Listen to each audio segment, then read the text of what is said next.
আশা করি বুঝে গিয়েছেন যে আজকে কোন পাগলকে নিয়ে কথা বলবো। तो रुको जरा सबर करो। আপনার সন্তানের খোঁজ নেন আপনি যে আপনার সন্তান কি চায়, আপনার সন্তানের স্বপ্ন কি?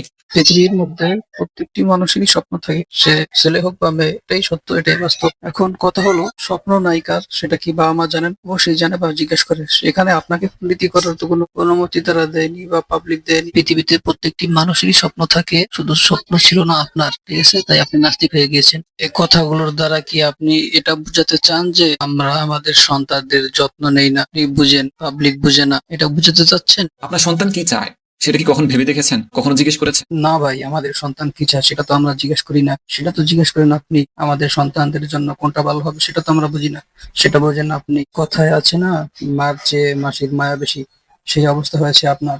আপনার বাবা মা এটা আগে বুঝতে পেরেছিল যে আপনি নষ্ট হবেন, সেই জন্য তারা আগে থেকে মাদ্রাসায় ভর্তি করে দিয়েছে যাতে আপনি মানুষ হন। কিন্তু কি আর করার, আপনি তো মানুষ হলেন না, নিজে অমানুষ হয়েছেন, এখন অন্যদেরকে অমানুষ বানানোর চেষ্টা করতেছেন।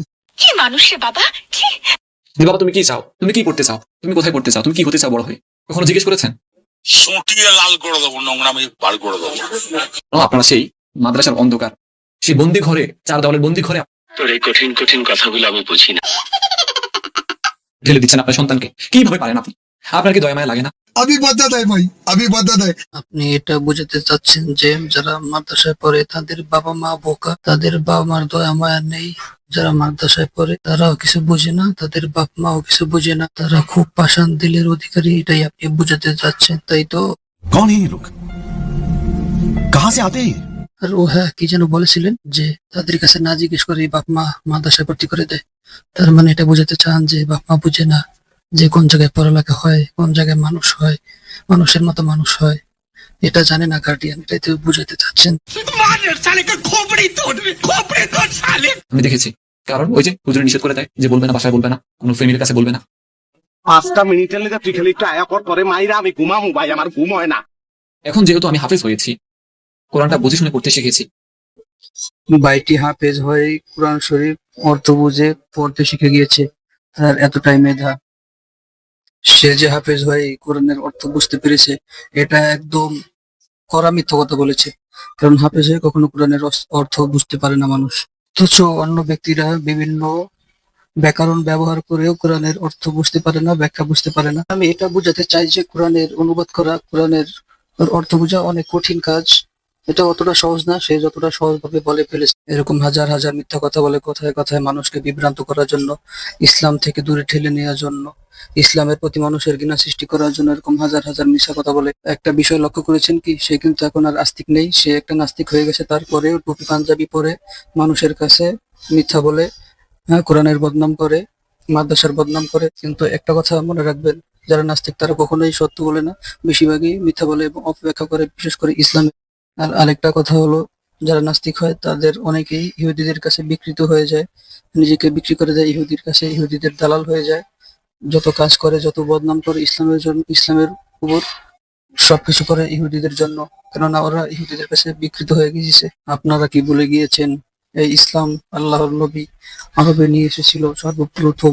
তখন আরবের মানুষ সব থেকে খারাপ ছিল, দুনিয়ার মধ্যে সব থেকে খারাপ ছিল আরবের ব্যক্তিরা। সেই ইসলাম যখন আরবে আসে তখন ওই খারাপ ব্যক্তিদেরকে ইসলাম দ্বারা পরিবর্তন করে এমন বানিয়ে দিয়েছে যে তারা ওই যুগের মধ্যে সর্বশ্রেষ্ঠ মানুষ হিসেবে পরিচিত হয়েছে, সব থেকে উত্তম মানুষ হিসেবে পরিচিত হয়েছে, আল্লাহর কাছে কবুল হয়ে গিয়েছে। তারা দুনিয়া জান্নাত হাসিল করে নিয়েছে এই ইসলামের দ্বারা। আপনারা কি বুঝতে পারছেন আমার কথাগুলো? তাই এদের কথা কখনো কান দিবেন না, এদেরকে যেখানেই পাবেন সেখানেই প্রতিহত করার জন্য চেষ্টা করবেন, সর্বোচ্চ প্রতিবাদ করবেন, এমনকি হাত ও তরবারি ব্যবহার করে এদেরকে দুনিয়া থেকে মিটিয়ে দেওয়ার চেষ্টা করবেন। তার বেড শেয়ার করতে বলেছে আমার সাথে, পরবর্তীতে আমাকে ওখানে শোয়ার জন্য জায়গা দেওয়া হয়েছে। সারা রাত কান্না করেছি, আমার ঘুম আসেনি। পরবর্তীতে সকালবেলা উঠে দেখি সব ছাত্রদেরকে রাতের প্রায় 4টা বাজে সবাইকে জাগিয়ে দেওয়া হয়েছে যে সবাই উঠো, এখন কোরআন তেলাওয়াত করতে হবে। এই ব্যক্তিটি হোয়াশে হোয়াশে, নিঃশ্বাসে নিঃশ্বাসে মিথ্যে কথা বলে। সে বলে যে আমি সারা রাত ঘুমাইনি, আবার বলতেছে আমাকে পরবর্তীতে জাগিয়ে দেওয়া হয়েছে, তার মানে সে ঘুমিয়েছে। এমনকি আবার বলতেছে যে তার বাবা তাকে কায়দা কিনে দিয়ে গিয়েছে, সে তাকে নুরানিতে ভর্তি করেছে, ঠিক আছে? তো সে বলতেছে তাকে নাকি ভোর 4টা বাজে জাগিয়েছে। কিন্তু আমরা যখন মাদ্রাসায় পড়ি বা এখনো যারা পড়ে বা যারা নুরানি পড়ে তাদেরকে ফজরের আজানের সময় ডাক দেওয়া হয়।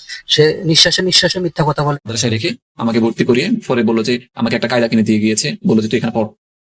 समझ रहे हो? समझ रहे हो आप समझ रहे हो সেভাবে পিটিয়েছে।